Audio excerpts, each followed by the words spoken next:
Stupid science. Stupid science.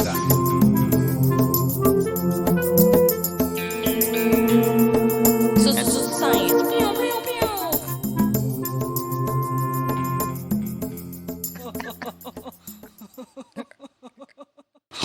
Welcome back to Stupid Science for our 40th episode. I am JD. This is Lisa Booker here for our exciting 40th episode of Stupid Science. Yay. Welcome, Lisa. Glad to be here. I know how I love to keep it stupid. And we got, for our 40th episode, we got a particularly exciting and weird episode of Stupid. That's how I like my For the Florida Stupid man. Science. Exciting, stupid, and weird. Exciting, stupid, and weird. That's going to be on the flag one day.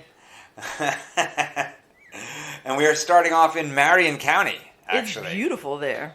We're going to jump right into it. It's our 40th episode. Not a lot of fanfare for that for a 40th episode. I mean, Yeah. big deal. I don't We're even middle know, age. I don't even know what gift that is. I don't think it's paper. I don't think it's gold. Cane. We are in Marion County. Uh-huh. Jump right to Marion County, Florida, Whee! where a man was arrested. It is an unusual arrest even for Marion County. Let's hear it. Marion We'll see. County, we get some weird stuff up there. The Ocala Police Department, often featured in the stupid criminal segments. Doing God's work up there for stupid science. Yeah, Florida man living large up in Ocala County. But this one, so that they get a possible burglary call, the police department up there in Marion County. I So think they that's go called to a check 14889, a possible burglary. Okay, Lisa busting out with the knowledge. That is not right. No, that's not right. That's lying. That's fake news over here from Lisa Booker. So they go and they on this burglary call, no big deal. Go to check it out because somebody had thrown a brick through a window I don't like it. in the middle of the night Wasted into bricks. a room where a child was. All right, come on, people, be better. So they're canvassing the neighborhood looking for this suspect who Yeah. did not end up coming through that particular home. Okay. And they notice the front door of another home is open. Officers enter the home. Sure they did. And they encounter a guy named Daniel Robert Dinkins. They inform Mr. Dinkins they're investigating a possible burglary, Yeah. to which he replies, quote, "Oh, that might have been me." Oh, really? That might have been me. Oh, that answer helps us out so much. And then when they... Might have been. So there were inquiries as to why he might have done this. such a Follow-up thing. questions because Yes. he said might. It might have been me. He explains to them that he's a time traveler trying to save the family, the child, in fact, it was in the room where he threw the brick. He's trying to save them from a, quote, future event. Unexplained.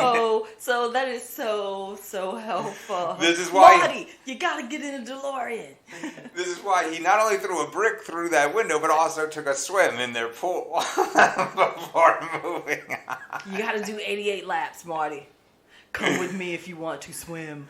I said it. I'm not ashamed of that joke. He said he did not know a baby was sleeping in the particular room where he threw the brick, but he was, in fact, trying to save that baby from something. What kind of time traveler are you? Something way in the future Yeah. when this child is much older, end quote. You'll see. So get out of my house offices and wait until the future before you send me my official thank you. But he'll be all right. Yeah, they released him on $15,000 bond. So I don't know where he got the $15,000. I guess from the future. He's but a flight risk. He's going to go into the he's future. going to disappear into the future. He's clearly a flight risk. Way to be, sir. So, yeah. Not all heroes wear capes. Some of them leave their front door open after throwing a brick through a baby's window. Florida. Don't Time ever traveling. change, Florida. Time travel in Florida. Yeah, You it's can like, change and it what a is little the bit, bad thing that's going to happen? Oh, somebody's going to throw Something. a brick. Somebody's going to throw a brick at this kid. Oh, what else is going on? Oh, do we need anything else? That was We nice. got several government-related ones from around the country. We elected some of these Florida men. Yeah, we're going to start off in Florida, where a Florida woman, All right. I'm not sure. I get so excited for some reason. where, Ooh, a lady. This one, I don't know if she deserves to be a criminal or a hero, because it's in Walton County, which is up in the Florida Panhandle. They had to arrest a 41-year-old Selena Joe Chambers Saturday night. That's a lovely country singer name. Because this is Saturday night, but what's the date on this? This is back in the beginning of May 2nd. Because she threw a glass of wine on Matt Gaetz and his wife, Congressman Matt Gaetz of large forehead and tiny eye fame. Oh, he crazy. Yeah. Well, I would be on her side, and I'm sure there's more to this story, but I did hear and wife. Therefore, someone's nice outfit got ruined. So, it's Matt Gaetz' wife. It probably wasn't that nice of an outfit. It's Matt Gaetz' wife. Ooh, burnt. You're burnt. She posted a $1,000 bond, was released Sunday. Throwing his wine. He's fine being a misogynist who attacks women all the time through the legislation. I feel like it's okay for one woman to attack him with a glass of wine. It's a glass of wine. It's Florida. That's not even a real throwing food at someone Florida story. Yeah, usually there's like pizzas and burgers. It's got to be an entree for me to raise an eyebrow. I can't believe glass of wine, please. That's Sunday dinner. Yeah, I can't believe Who hasn't had wine thrown in their face? So, good to you, Selena Joe. Meanwhile, up in Rhode Island, City Councilman Matthew Riley. Okay. A citizen walks by and sees Mr. Riley, Councilman Riley, asleep in his car. Is concerned. They don't necessarily recognize that it's Councilman Riley. Are you ill? They don't necessarily recognize who he is right away, but they see this guy asleep in his car. They call the police. Police show up. They find Congressman Riley.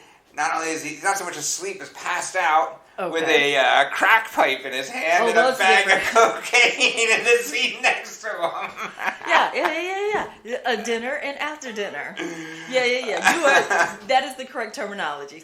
What is the difference between sleeping and being passed out? Is crack cocaine. Crack cocaine or alcohol, it's the drugs. Yeah, substances. That's the difference. There's in that nice warm car, he was out for the count. There's body cam footage of the cops being like, "You're a councilman smoking crack with crack on you. What do you think constituents are going to say?"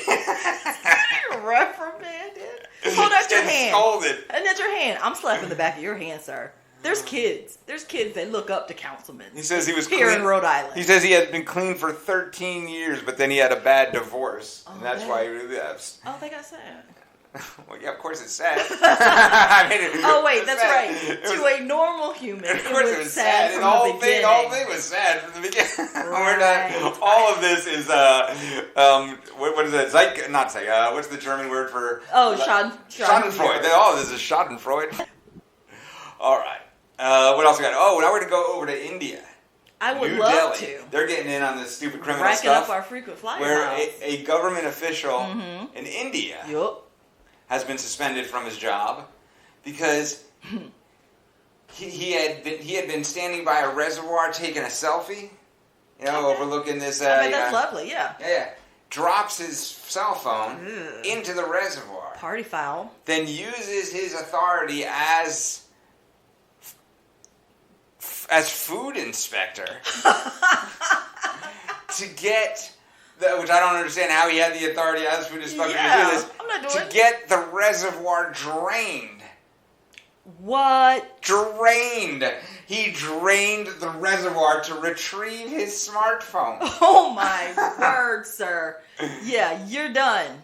In the central Indian state of, I don't know how to pronounce this, Chhattisgarh. No, I went to public school. I'm not going to be able to make that happen. C-H-H. There's two H's in a row. C-H-H-A-T-T-I-S-G-A-R-H. Yeah, it's beautiful. I'm going to fuck it up. I'm not going to try. I don't know how to pronounce it. I apologize to the people of India. He had it fucking drained. You can just get another phone sent to you within 24 hours.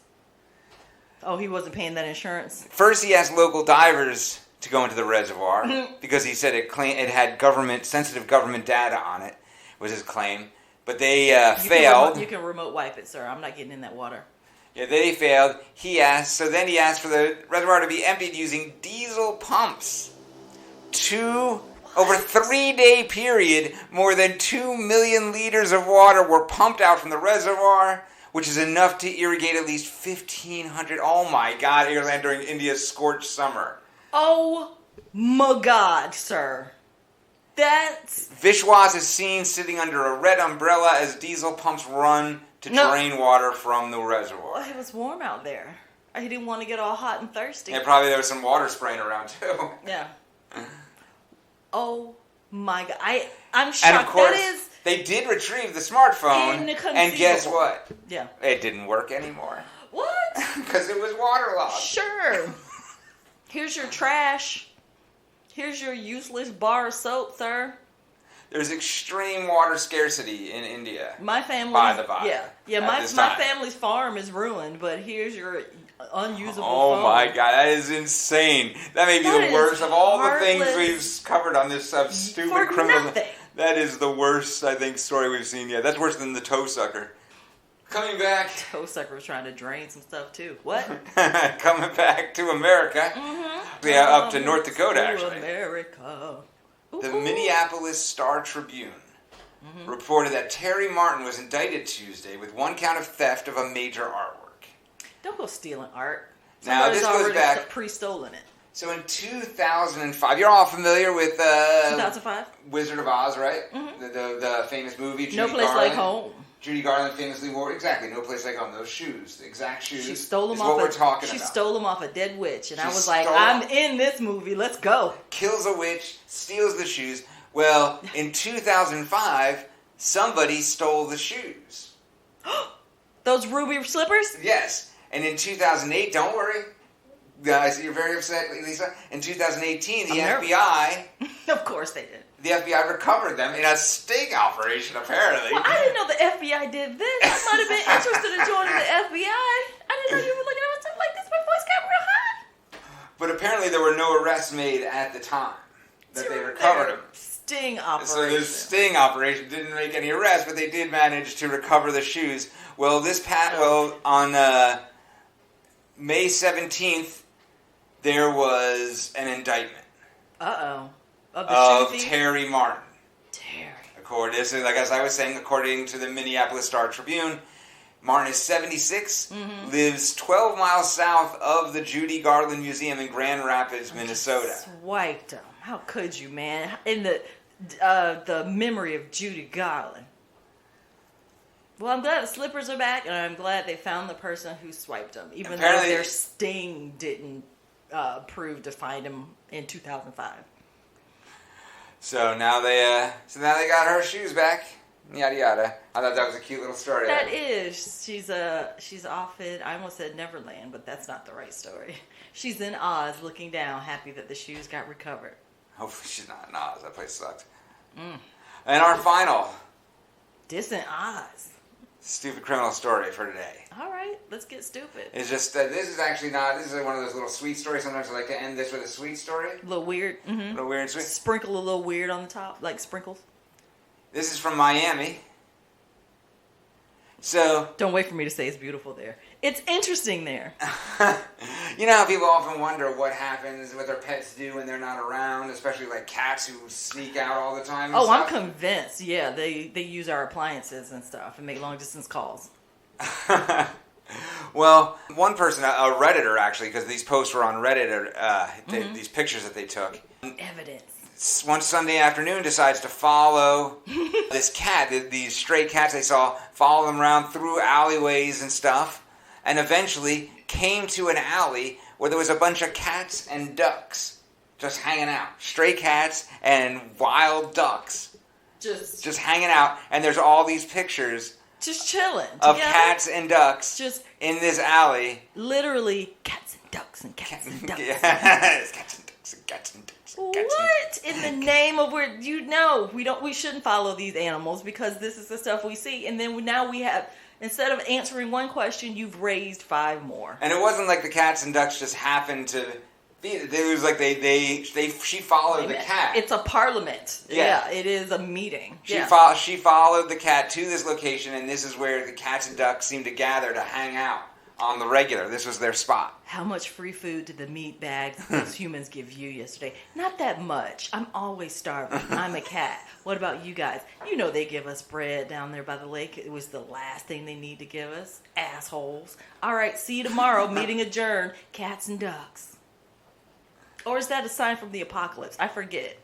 Back in Revelation. Cats and ducks. Yeah. Marriage. That's what they said. They said gay marriage would lead to cats and ducks living together in sin. Well, I have evidence, so you know how I changed my mind in the face of new evidence. Cats and ducks living together in sin. End times. End times, baby. So anyway, I thought that was a sweet little story. As everything comes to an end, yeah. To wrap up the I stupid gotta see what these cats are and doing. weird section with. And then you see, and you're like, what? The fuck? What the fuck? They're just hanging out, being cats and ducks together in an alley, just chilling. How'd you know the to meet? little baby ducks, How'd little you know to ducklings meet are hanging out in the crook of the cat's arm and stuff. Oh, so sweet. Lovely. Yeah, so cute. Cats and ducks. I want to capitalize on it and make a calendar series. I'm sure. All right. So on that note, we're going to take a musical break. And when we come back, science news. Science. Stupid science. Stupid science. Science.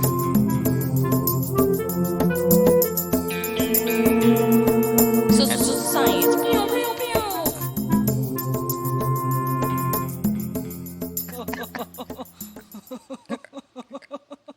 pew. Don't forget, y'all. Need something to read, some summer reading? Mm-hmm. The Disappeared by J.D. Adler. Coming out this June 1st. Paperback, hardback, ebook. jdadler.com you'll be able to get your copies. Very exciting. Very, very exciting. You ever wonder what missing persons and Men in Black and aliens and Big Feet all have to do with each other? I have. The Disappeared by J.D. Adler will reveal all. Such a great book.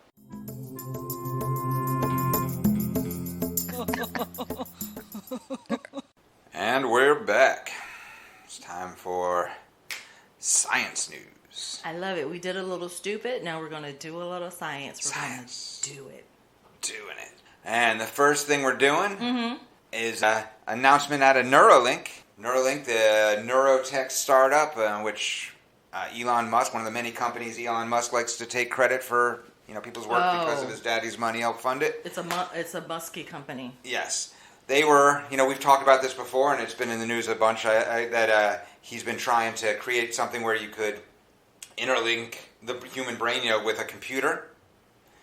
And he has received approval from the Food and Drug Administration to conduct human clinical trials. Neuralink has. They're building a brain implant called the Link. Which aims to help patients with severe paralysis control external technologies using only neural signals. Which means patients with severe degenerative diseases like ALS could eventually regain their ability to communicate with loved ones by moving cursors and typing with their minds, etc. Typing with their mind. Which is something, as a writer, I love the idea of I don't have to waste my time with my fingers anymore. I can just plug my brain in and... Story. Neuralink. Neither FDA or Neuralink has responded to, this is from CNBC where I'm reading the article, have responded to comments to them at the time of this, but the extent of the approved trial is not known. Neuralink said in a tweet that patient recruitment for its clinical trial is not yet open. So, there you go. So they're just getting So off the stop ground. hanging out outside our buildings. We will let you know when we can jam things into your brain. But meanwhile, other companies are moving along. Okay. The Swiss Federal Institute of Technology in Lausanne. Hussein, excuse me. That's where the International Olympic Committee is. So, Gregor Courtin, I'm probably not pronouncing that right, a neuroscientist at the Swiss Federal Institute of Technology in Lausanne, in 2018 demonstrated this technology that stimulates the lower spine with electrical pulses. Wow, that's huge. Yes. And now they have... because that's what our brain is doing anyway, so let's just mimic it using this technology. That's what they're trying to say. Exactly so. So there's this guy, Gert-Jan Oskam. He's a patient. 12 years ago, a cycling accident left him. Now he's 40, but 12 years ago, he had the accident, paralyzed legs, and partially paralyzed arms. His spinal cord damaged in the accident at the neck. But now, because of this device that these guys have built, based on Gregor Courtin's work, they created what they're calling a digital bridge between his brain and the nerves below the injury. Nice. So the injury's in his neck. They're skipping over it, connecting his brain to the spine below the injury in the neck. Got it. A patch. He said this guy Oskam was a participant in this trial. After about 3 years in the trial, his improvement seems to have plateaued, but it makes it possible for him to walk around and do stuff. It basically looks like... Huge improvement. That's amazing. He's got like a wireframe crown or cap. Yeah. And that connects to this backpack-like instrument on that he's wearing. So it's kind of big. It's not like he's just like skipping around, but it's... He's mobile. He's ambulatory. His brain is signaling the signal, and his lower spine is able to respond. Right. Wow. Here's a description. The skull implants. So he's got a couple of implants in his skull. Mm-hmm. Bragging. And he has this, the new system makes... I'm just going to quote from him here. It's the easiest way. The new system makes use of the spinal implant that Oskam already has and pairs it with 2 disc-shaped implants inserted into his skull, so that 64 electrode grids rest against the membrane covering his brain. When Oskam thinks about walking, his skull implants detect electrical activity in the cortex. The signal is wirelessly transmitted and decoded by a computer that Oskam wears in a backpack, which then transmit the information to the spinal pulse generator. Love it. From that and so he's able to actually... neural net over his brain to the computer processor in the backpack to his spine. Right, and so he's able to do things. Wow. So that is a huge advancement. Right, yeah, so he's not, he's not dancing or playing basketball. Neither am I. But he's not confined to a wheelchair anymore either, and with somebody else pushing it because his arms are... So imagine how this would have changed so many people's lives, and still could over time as they get to improving. And things, of course, will get smaller with time, and...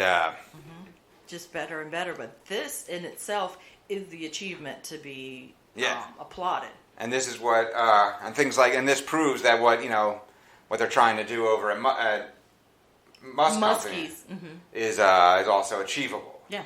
Because it's just a step away from that. It's just a step, they're trying to interface with a computer system. This is such excellent news. Yeah. And to see more than just news of theory, but application.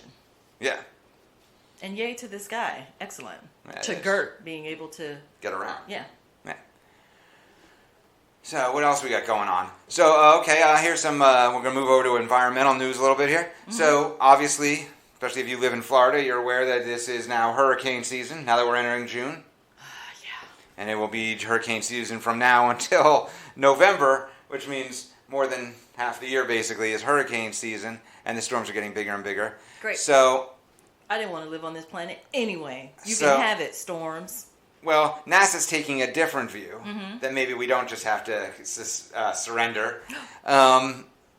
So to help with that effort, the space agency is planning to launch these small satellites called CubeSats. Yep. Roughly 350 miles above the Earth, which will help better understand what NASA calls high-impact meteorological events. They already have a couple up there. They want to add some more. Each one of these CubeSats is about the size of a shoebox. Okay. There's 2 up there. They want to add 2 more. Now I'm thinking about shoes. And the formation.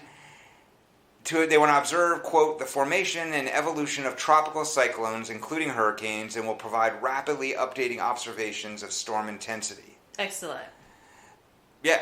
This is from Rocket Lab USA, a NASA private sector partner. This is very important. There are so many people that need to know, should they, pack up their few resources and flee or shelter in place or what have you. So more information is saving lives. I still say seed these motherfuckers, what is the opposite of seeding? But just dissipate them when they're at their smallest off the coast of Africa. But nobody listens to me, especially because I don't know how to do it scientifically.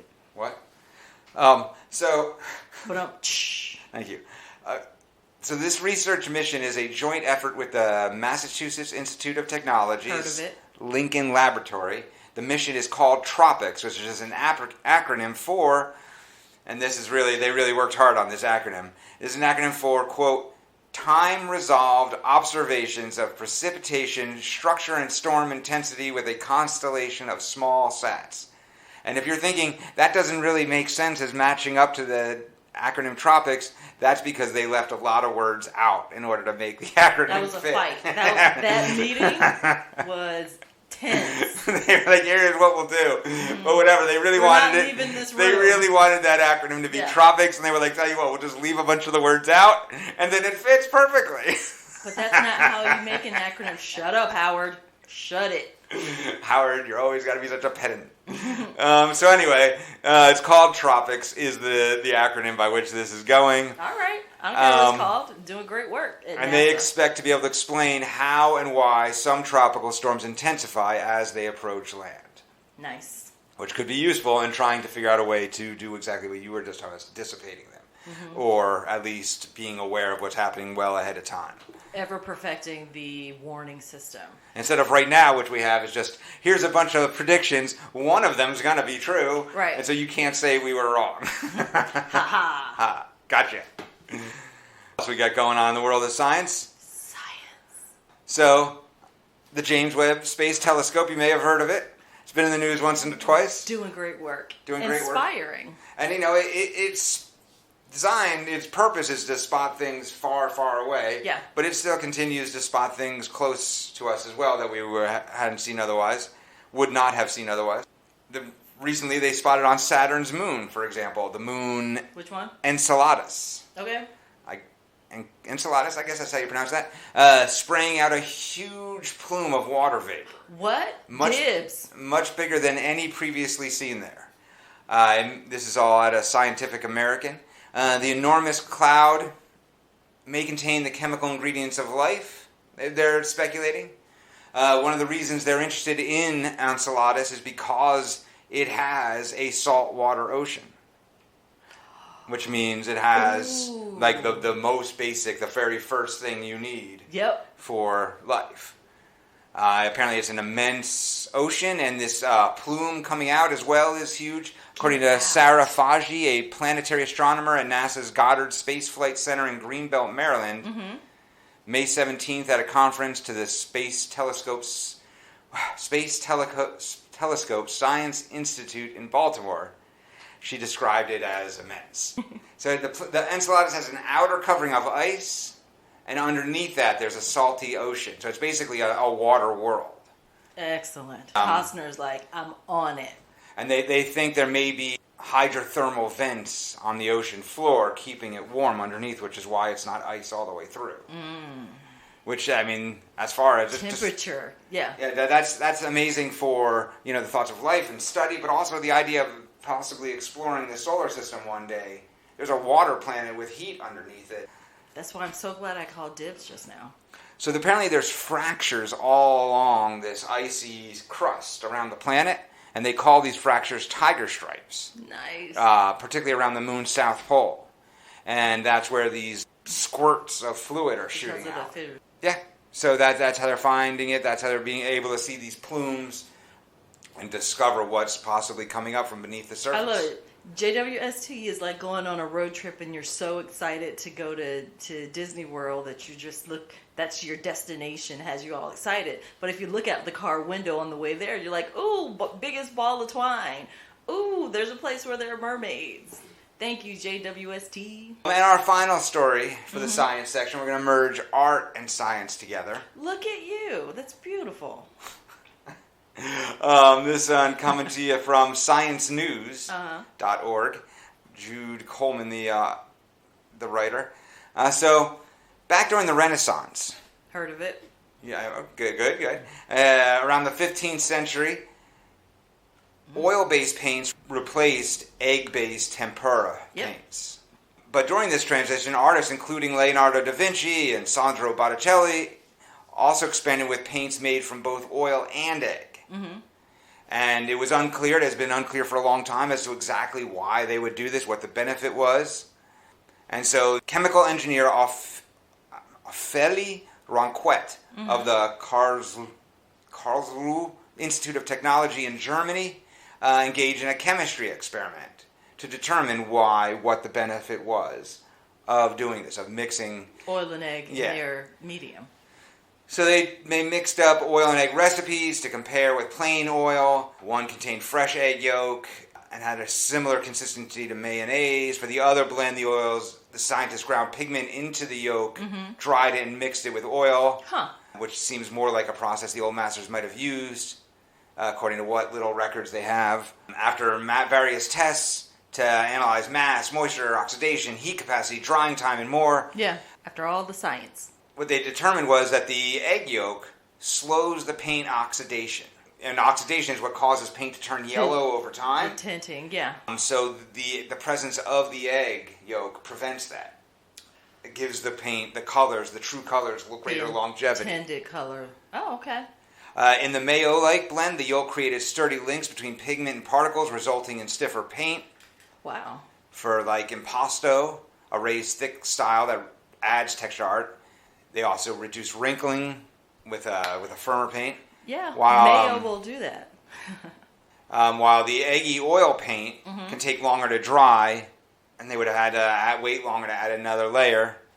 So it's just the chemistry of art and how that affects the outcomes of what we encounter. The creation process and the outcome. So that was really cool. Yeah, it's a pretty cool article. So that's how we're going to wrap this up. So thanks for listening to Stupid Science. I'm JD. This is Lisa. And we out. Peace. Love you.